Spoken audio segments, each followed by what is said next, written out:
Viva Voz, com Vera Magalhães.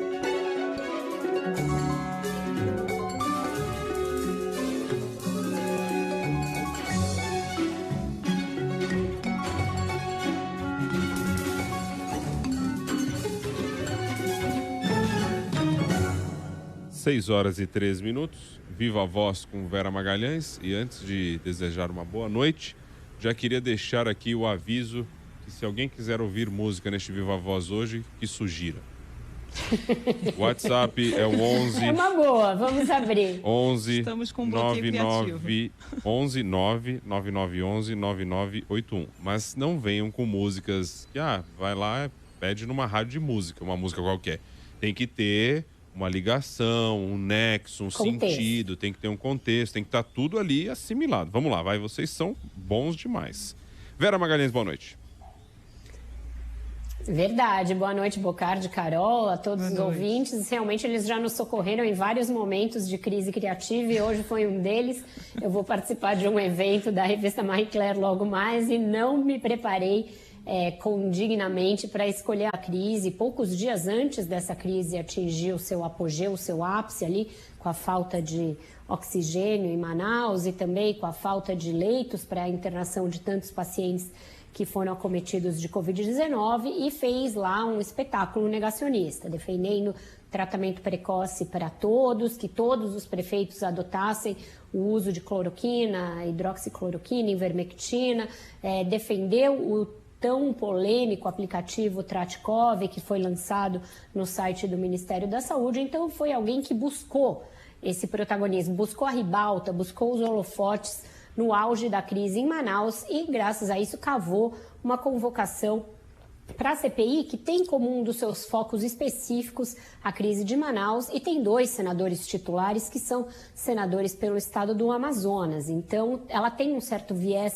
que puxa para essa crise de Manaus. Mas é uma secretária de uma pasta que nem deveria ser uma pasta fim no tratamento da Covid. É uma pasta que cuida de gestão, de funcionários, de médicos, de preparação de trabalhadores da saúde, então não tem muito a ver com a gestão da pandemia. Ela teve, inclusive, uma participação bem apagada no período em que o Mandetta ainda esteve à frente do Ministério, ganhou alguma relevância quando entrou o ministro Taish, que ficou pouquíssimo tempo, porque ela já estava assessorando o general Pazuello nessa época. E é justamente quando Pazuello ascende ao Ministério que ela ganha proeminência, ela ganha voz e passa a ser vista como uma médica, como uma especialista, como uma cientista, e nessa condição passa a defender o tal do tratamento precoce com unhas e dentes.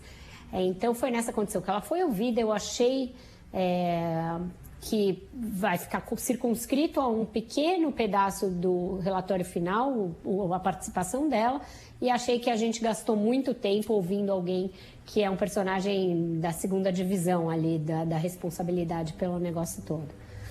Eu destacaria 2 pontos, Vera. Acho que teve um ponto importante ali com relação à data em que o ministro Pazuello ficou sabendo que poderia faltar oxigênio, né? Porque ele já deu várias versões e a Mayra diz que foi no dia 8, né? Sim. E confirma, inclusive, o envio de um e-mail.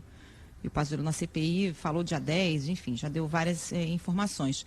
E a nota quase cômica do dia é essa história do hacker, do Tratkov, né, Vera? Que seria cômico se não fosse trágico, porque o ministro Pazuello disse que o aplicativo foi hackeado. O que a gente imagina? Que alguém entrou ali e distorceu as informações, enfim. Não, simplesmente a doutora Mayra deixou muito claro que o que aconteceu foi que um jornalista, no exercício de sua profissão, entrou no aplicativo para olhar ali o código-fonte, que inclusive qualquer pessoa consegue olhar com o mínimo de conhecimento, e fazer ali simulações. É a nossa obrigação, e muitos jornalistas fizeram. Quer dizer, não teve hackeamento nenhum, e com base nessa falácia o aplicativo foi retirado do ar, né? Exatamente, Carol. Isso já estava muito evidente naquele depoimento do Pazuello. Ao longo do fim de semana, a própria CPI foi investigar, e quando ela começou o depoimento insistindo nessa história do hacker, o presidente da CPI, Omar Aziz, já disse que não tinha hacker nenhum, que eles já estavam muito avançados nessa apuração, e ela acabou tendo de reconhecer. O que aconteceu foi o que a gente disse na semana passada.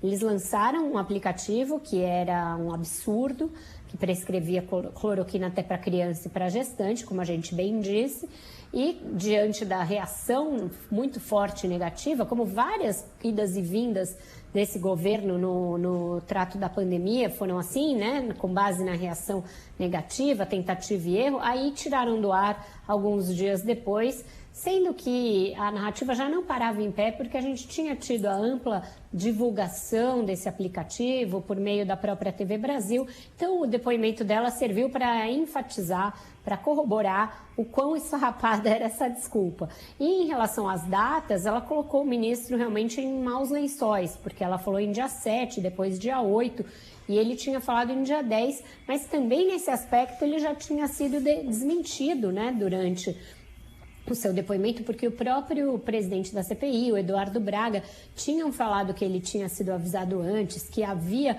comunicação entre ele e o secretário de Saúde de Manaus. Então, aquela certeza que a gente já tinha da semana passada, de que o general Pazuello tinha mentido e muito no seu depoimento, ficou confirmada com o depoimento da sua subordinada, né? Alguém que ainda hoje, aliás, está no Ministério da Saúde. Então, eu acho que o depoimento dela vai servir muito para isso, né? Para contrapor coisas que o Pazuello disse e corroborar o que os documentos já mostravam e o que a CPI já tinha de apuração de que ele mentiu em diversas circunstâncias, e isso vai contribuir para que o general Pazuello seja indiciado. O indiciamento dele pela CPI já é algo garantido, já são favas contadas.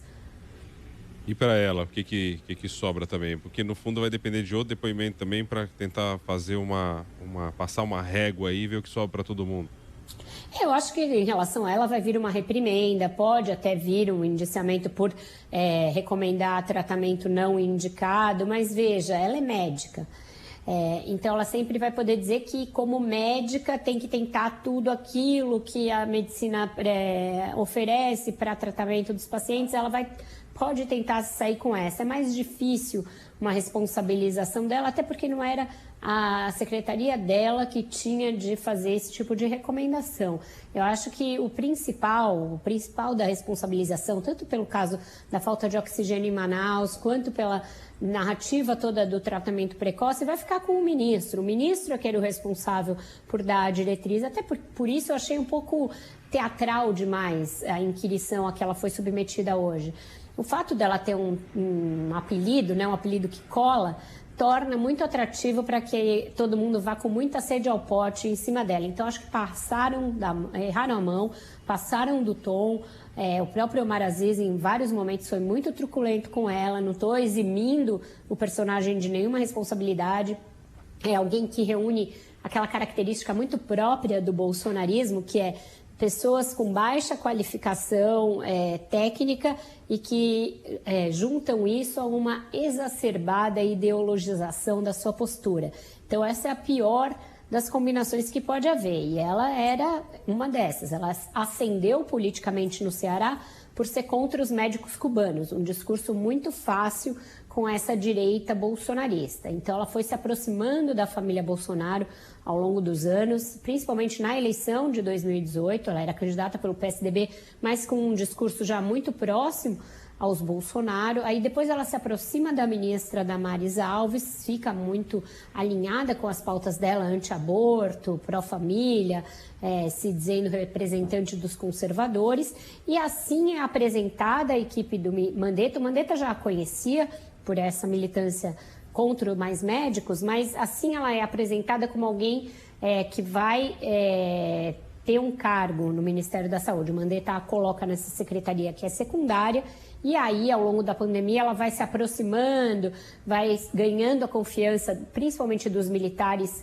que vão chegando na pasta, e aí vira uma figura de maior projeção, e agora sob os holofotes da CPI. Mas é isso, eu acho que o capítulo dela vai ser uma coisa mais tímida, menos importante do que a farta reunião de provas contra o ex-ministro Eduardo Pazuello.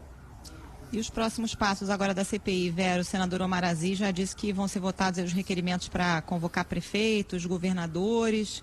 Deve ser uma fase de embates aí, né? Fase de embates entre a oposição e os governistas, Carol, e também, eventualmente, de divergências dentro da própria oposição. Nesse capítulo dos estados e municípios entra a afinidade de cada um dos senadores com o governador e o prefeito das suas bases eleitorais, a afinidade ou o fato de serem adversários. E isso vai pautar como eles vão se comportar na votação desses requerimentos. Por exemplo, o caso do Amazonas, que é o mais notório, que deve ser o primeiro, que vai abrir a fila aí de oitivas de governadores e prefeitos. O senador Omar Aziz e o senador Eduardo Braga são opositores ao governador Wilson Lima. Então, esse já está com seu passaporte para a CPI carimbado, vai ser o primeiro, deverá ser o primeiro a ser ouvido e não vai ter uma vida muito fácil por lá, principalmente porque ele, nesse momento, também não goza de grande simpatia por parte dos bolsonaristas. Então, esse terá uma vida bastante difícil, assim como o prefeito de Manaus, eu imagino. E aí, quando a gente vai para os outros estados, entram as afinidades eletivas ou familiares. O governador de Alagoas, por exemplo, filho do senador Renan Calheiros, está na mira dos governistas. Será que os opositores vão se fechar com o Renan para impedir a convocação do Renan Filho? Não tenho certeza, principalmente porque eles fecharam um acordo que, se tiver qualquer procedimento da Polícia Federal naquele estado e naquele município, o governador e o prefeito estão no rol dos que serão ouvidos. Então aí vai entrar uma fase bastante complexa. O senador Otto Alencar vai tentar blindar o governador da Bahia, o senador Jader Barbalho, que é integrante da CPI, mas nunca apareceu, vai tentar blindar o filho Helder Barbalho e assim por diante. Vai ser uma fase de menos concordância naquele set, o grupo dos oposicionistas ou independentes em relação ao governo Jair Bolsonaro. Vera, a gente está com um problema na sua internet, deu para compreender bem? A gente vai só fazer um testezinho, ver se continuar o problema, a gente vai restabelecer a ligação. Eu ouço vocês perfeitamente bem. E agora? Então tá, não, melhorou. Vamos nessa então. Senão eu ia para a música aqui enquanto você reconectava. Mas a música que é escolhida aqui pela imensa maioria... Já temos, Não, são muitas, você não faz ideia, Vera. Hoje está todo mundo dedicado à música, eu fiz essa provocação, é dedicação total à música, as pessoas vão te ouvindo e vão sugerindo. Aí tem uma que é unanimidade, acho que vai ser essa, que tem a ver, inclusive, também com o próximo assunto que a gente precisa destacar. Não falamos aqui no ponto final sobre ele ainda, que é essa questão aí do Ricardo Salles no meio ambiente, né? O negócio tá ficando ruim pro lado dele, hein? Tá ficando bastante ruim, Bocardi. A manchete agora do portal do jornal O Globo é justamente o avanço das investigações que miram o IBAMA, Ministério do Meio Ambiente, documentos aí da Operação Acuanduba, eu sempre demoro um pouquinho para pronunciar, mostram que já haveria evidências de crime contra o presidente do IBAMA e fortes indícios em relação ao ministro Ricardo Salles. Esses documentos já foram enviados ao ministro Alexandre de Moraes, do Supremo Tribunal Federal, que foi quem determinou na semana passada a busca e apreensão nos endereços do IBAMA, nos endereços do ministro, no gabinete do ministro. E aí, o presidente afastado do IBAMA, Eduardo Bin, é o que aparece com o maior número de evidências contra ele, tanto para facilitação ao contrabando, quanto advocacia administrativa.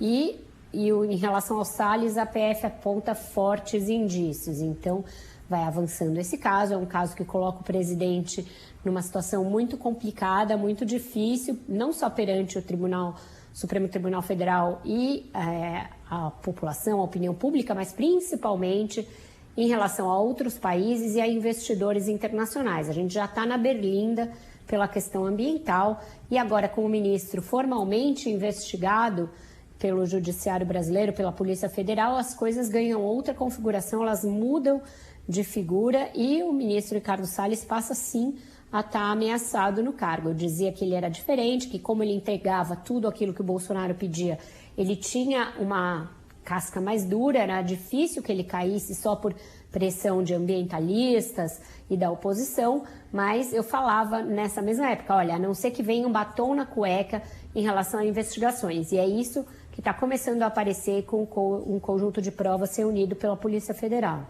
E com a cereja do bolo, né, Vera, de que o ministro não entregou o celular, né? Durante lá a busca e apreensão, tinha que entregar os aparelhos eletrônicos, ele não entregou, disse que não estava com ele, trocou de aparelho, trocou de número, malocou o celular, no bom carioquês, não sei se vocês usam esse verbo também, malocou, em São Paulo. É muito bom. Gente, malucou o celular, não entregou. E aí o Supremo não faz nada, a Polícia Federal não faz nada, pode obstruir a justiça assim, dizer que não tá aqui comigo não, trocou de aparelho, trocou de linha e beleza, vida que segue. Certamente farão e deve vir uma quebra aí de sigilo telemático, telefônico dessa linha e é difícil, a gente sabe, apagar indícios de quaisquer coisa que se tente. A Polícia Federal tem como rastrear, tem como recuperar mensagens eventualmente apagadas. Eu imagino que eles devam fazer isso. E se não puderem fazer isso, Carol, aí eu acho que vai ter agravada a situação do ministro, porque você passa a ter contra si quase uma confissão de culpa. Um ministro de Estado, e ainda mais advogado como ele sabe das consequências possíveis de você obstruir uma investigação. Então, ele entrar para o rol das tentativas de obstrução de investigação também não é algo desejável para ele. Acho que ele deve ter feito ali um balanço, né, de o que ele teria a ganhar ou perder, tentando malocar, como diz você, as evidências, mas vai ganhar uma obstrução de justiça aí, que é algo bem grave para se enfrentar num processo judicial. Não sei se você citou e eu perdi, mas também tem a informação de movimentação de milhões de reais no escritório de Ricardo Salles depois que ele assumiu o ministério. Você chegou a falar sobre isso aí? Não citei. Esse é um dos indícios, você tem toda a razão, Bocardi. É um escritório do qual ele se afastou, mas não formalmente, logo que assumiu o ministério. E a PF também está fazendo esse rastreamento aí de contas do escritório, tudo convergindo para que o ministro enfrente dias muito difíceis aí. Lembrando que o Salles já tinha uma ação por improbidade administrativa aqui em São Paulo, quando ele foi secretário de Meio Ambiente do Geraldo Alckmin. Ele levou essa ação com ele. Jair Bolsonaro fez vista grossa a isso, não estava nem aí para isso, justamente porque era uma ação mostrando ali mexidas na legislação para favorecer, eventualmente, os contraventores das leis ambientais. Então, é uma expertise que ele trouxe aqui de São Paulo, levou para Brasília e que vai se repetindo no Ministério do Meio Ambiente. Hoje ele ainda se meteu numa confusão com o ministro Paulo Guedes, porque fez uma pressão enorme ali pela exoneração do coordenador de Economia Verde do Ministério da Economia, Gustavo Fontinelli, que acabou sendo, sim, exonerado e foi a pedido do ministro Ricardo Salles, que é contra uma proposta que ele estava fazendo a respeito de regulação do mercado de carbono. Então veja que é um ministro que, mesmo enfrentando maus momentos, mesmo estando em maus lençóis, ainda dá um jeito de se meter na seara dos coleguinhas. E hoje tivemos uma baixa do presidente da Previ, né, Vera, que anunciou que vai renunciar ao cargo. O pano de fundo aí é acomodar aliados do presidente Bolsonaro, é isso? O Ministério da Economia tem sido alvo a conta-gotas de demissões, de baixas. A equipe do ministro Paulo Guedes já foi totalmente desconfigurada, Carol, desde o início do governo, mas ele segue firme. Deu uma entrevista essa semana dizendo que está tudo certo, que ele vai continuar, que ele vai manter todos os ministérios que foram juntados ali na pasta dele. Então é alguém que está alheio a tudo que está acontecendo. Agora, mais uma baixa. O Banco do Brasil é um lugar que tem tido essas baixas recorrentemente, e agora o presidente da Previ, que é o fundo de pensão do Banco do Brasil, também pedindo demissão. Os fundos de pensão eram alvo de extensa crise durante os governos petistas, sobretudo no governo Dilma Rousseff, e agora entram aí na mira também na crise no governo do Jair Bolsonaro. É o seguinte, a gente pediu, mas o que veio de história aqui, muito, e as dicas super boas. E aí toma mais um limão que fica bom, pagode na casa do Gago. Sobrou pra mim o bagaço da laranja. Que país é esse? Toma o Guaraná, suco de caju. A galera aí todo no clima do kit Covid. Vida louca. O dia em que a Terra parou e por aí vai, mas tantas, vamos até guardar aqui, porque, Vera, nem precisa ter mais esse trabalho, viu? Porque a turma Manda bem. Então vamos fazer um arquivo aí. Isso, mas a mais indicada é essa aí que a gente vai ouvir agora, que eu falei que tem a ver com a história do Ministério do Meio Ambiente, essa investigação aí de madeira e muito do que a gente viu na CPI da Covid. Pega na mentira. Chico tá no Vasco com Pelé, Minas importou do Rio a maré. Beijei o beijoqueiro na televisão, acabou-se a inflação. Barato é o marido da barata, a Amazônia presa sua marca. Agora, vai lá.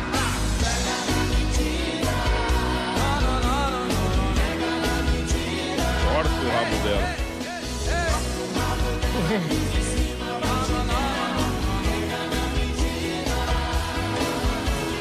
Já gravei o disco voador. E por aí vai, pega na mentira. Sônia Braga é feia, não é boa. O Erasmo tá quase podendo cobrar royalties ou ser um acionista aqui, porque essa música virou o tema fixo do Brasil de 2021, Bocardi. É bem Pega isso na mesmo. mentira. Essa foi aí a mais indicada, unanimidade aqui, unanimidade. Não tem dúvida nenhuma. Mas Então, todas as boa. outras também. Vale a pena ouvir de novo, gostei.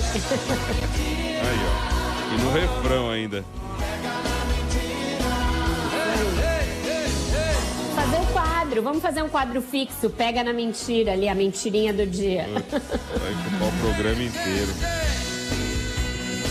Valeu, Vera Magalhães, viva a voz. Tchau, Boa noite gente. pra você. Tchau, Vera. Até amanhã. Tchau, tchau.